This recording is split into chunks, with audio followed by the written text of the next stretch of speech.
Hey everyone, welcome back to the coast. It's Amanda from Crystal Coast Originals. Thank you so much for checking out my video. I'm going to show you guys the dried results of the painting you're going to see today in the video, and I'm really happy with how it turned out.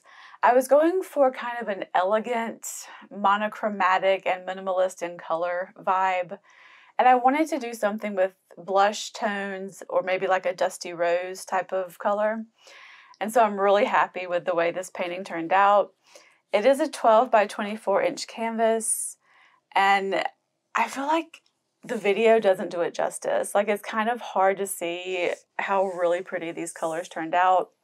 I'm loving the sheen, and I think that's a combination of the Josanja varnish that I use, as well as the pigments had kind of a sparkly sheen to them as well.